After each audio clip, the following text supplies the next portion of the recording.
Coucou mes belles lumières, aujourd'hui j'ai décidé de me mettre à l'extérieur pour vous faire ma petite vidéo et il se peut que vous entendiez mon chien qui se régale de se rouler dans l'herbe. Là, le vent est un peu frais mais il y a du soleil et il fait magnifiquement beau. Hier je vous ai parlé de l'authenticité, c'est le thème sur lequel je me sens travailler en ce moment et je vous ai parlé des différentes phases de l'authenticité. Hier, je vous disais que pour moi, la première phase de l'authenticité, c'est la phase expérimentée. Ce que c'est, avec tout ce qu'elle peut supposer de nouveautés, de risques et de situations inattendues, de déceptions également. Et je crois que la deuxième phase de l'authenticité, c'est une phase que j'ai envie d'intituler la recherche.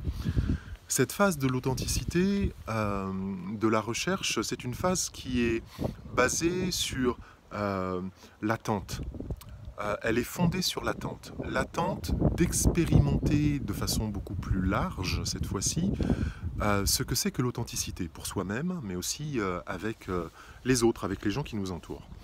Et le risque de ce type d'authenticité, c'est le partage avec le groupe. C'est de partager avec un groupe ce qui nous anime vraiment, ce qui est là pour nous, en essayant d'être aussi transparent, aussi authentique que possible, avec des gens que nous fréquentons de façon plus ou moins régulière. Et donc, la protection que nous mettons en place dans cette phase de l'authenticité, c'est que nous cherchons d'une certaine façon à nous protéger en sélectionnant les personnes avec lesquelles nous allons rechercher à expérimenter ce que c'est que l'authenticité. C'est un risque et en même temps c'est un avantage parce qu'en s'entourant des bonnes personnes, on s'offre la possibilité d'expérimenter pleinement ou un peu plus pleinement ce que c'est que l'authenticité avec un groupe qui recherche d'une certaine façon la même chose. Et donc le focus, ça va être de chercher ce qui est authentique à l'intérieur de nous et de partir de l'intérieur et de partager ce qui est à l'intérieur de nous avec le groupe, avec un groupe qui, d'une certaine façon, peut devenir une communauté de cœur, une communauté d'intérêt, une communauté de cause, une communauté d'apprentissage. Bref, un groupe dans lequel nous nous reconnaissons et avec lequel et auprès duquel nous nous sentons en mesure de rechercher à expérimenter ce que c'est que l'authenticité. Ce qui va créer l'ouverture dans ce type de l'ouverture à l'authenticité dans ce type de groupe, c'est le temps et la confiance. Parce que construire des relations avec un groupe, ça demande du temps. Et puis ça demande de se sentir en confiance, de pouvoir constater que les autres membres du groupe sont dans la même recherche, de pouvoir constater qu'on peut partager en fait ce qui est là pour soi sans se sentir jugé, sans se sentir pointé du doigt, sans se sentir accusé, et donc de valider petit à petit avec le temps que le choix qu'on a fait de rechercher l'authenticité avec un groupe particulier, avec une communauté, va nous permettre d'expérimenter plus pleinement ce que c'est que l'authenticité.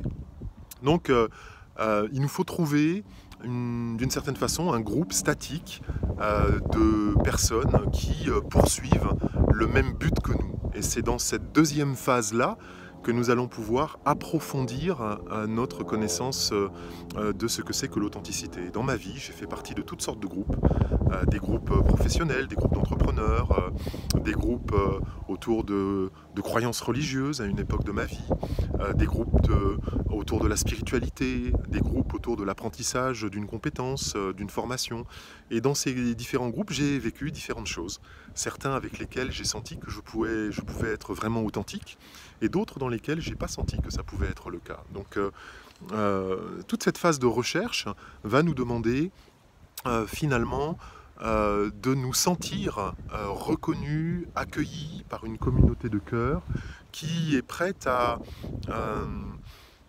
nous reconnaître tels que nous sommes, à nous reconnaître tels que nous nous ressentons, tels que nous nous percevons, sans nous rejeter pour nos défauts, pour nos failles, pour nos erreurs, pour nos questionnements, que nous n'oserions peut-être pas partager avec d'autres personnes en dehors de cette communauté, parce que nous prendrions alors le risque d'être jugés, d'être rejetés, d'être critiqués, d'être mal compris. Et bien sûr, cette deuxième phase de l'authenticité vise à déposer, à affirmer quelque chose en nous. Elle demande un début de forme de maturité qui vient avec le temps et qui peut, en fonction des situations, arriver plus ou moins tard dans notre vie.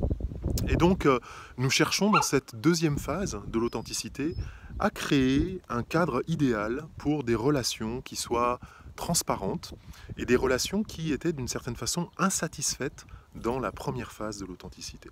Voilà. Donc c'est cette deuxième phase de l'authenticité que j'appelle la recherche, qui suit la phase de l'expérimentation.